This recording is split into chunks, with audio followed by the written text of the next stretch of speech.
Hi guys, so I am back with another mineral for the week. Now this time I am going to be talking about sodium. Sodium is known as an electrolyte and mineral, and it has way too many important functions in the body. As it is an electrolyte, it helps us maintain the fluid balance. Sodium has way too many important functions to maintain our human body functioning properly. Now, first and foremost is to maintain our blood pressure. Sodium is always known to maintain our blood pressure. Apart from that, sodium is also very important to maintain nerve conduction and muscle movement. So we need sodium for these many functions. Sodium is found in our blood, and an imbalance of sodium can cause issues. So there can be hyponatremia, which is less sodium in the blood, or they can be hypernatremia, which is more sodium in the blood. Now, what is the requirement of sodium in our body?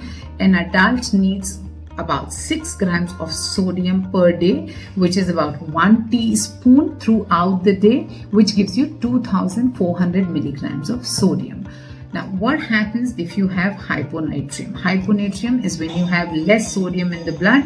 You could be feeling fatigued. There could be altered mental state. There could be confusion. There could be twitching of the muscles. Now, hyponatremia or less sodium can happen to normal people as well.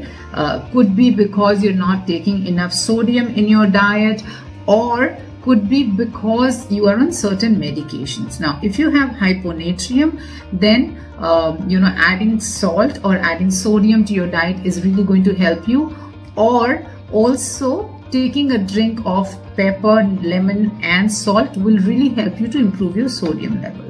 Now, hypernatremia is something which can be very tricky because it happens to people who have kidney disease, who have liver disease, can be on certain medications, can be caused because of, you consuming certain drugs or certain kind of cancer. So if you have hypernatremia, you need to be extremely careful.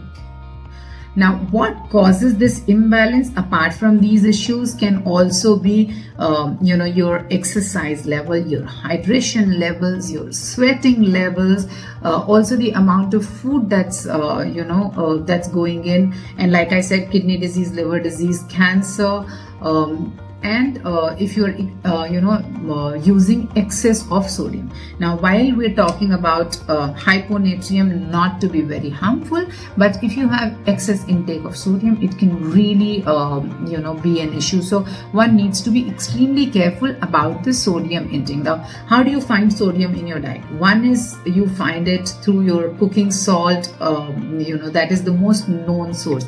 But what is really harmful and not very well known is the sodium that you get in bakery products, you get in packaged food like your biscuits, your chips, your ready to eat foods like your sausages, salami, your pickles, papads, chutneys. Now, this is where a lot of sodium is used for preservation, and this is what you need to steer away from. Now, of course, as we become aware, the food industry becomes even more smarter to hack this. Now, there are products that are being sold which says no sodium. Now, when it says no sodium, you must read the label and ensure that per serving it has less than 5 milligrams of sodium, or if it says very less sodium, then less than 35 milligrams of sodium, or if it says just less than 140 milligrams of sodium. So you need to become aware, because what happens is in the packaged food, while I said that our daily allowance or the daily requirement is about 2,400 milligrams of sodium, one serving of packaged food can give you anywhere from 2,500 milligrams to 7,500 milligrams of sodium, which throws you off track within one serving, because on and over and above that, you're going to consume your normal salt. So make sure that you read your label. Also, sodium is found naturally in all your foods like your pulses, your grains, green leafy vegetable,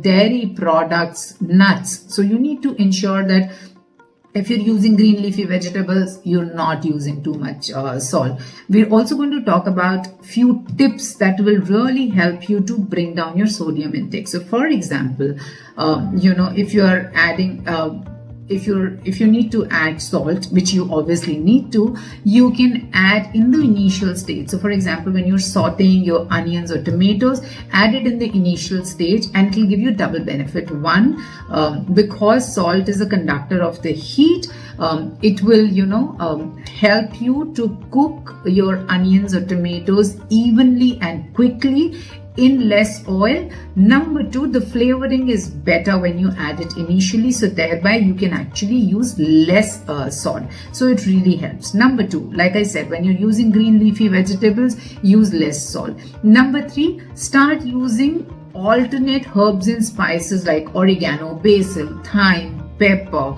So that will enhance the flavor and thereby the requirement of the salt will come down. So we need to ensure that the sodium levels are maintained for good health. While there is a saying that salt enhances the flavor of the food, let the flavoring be in moderation.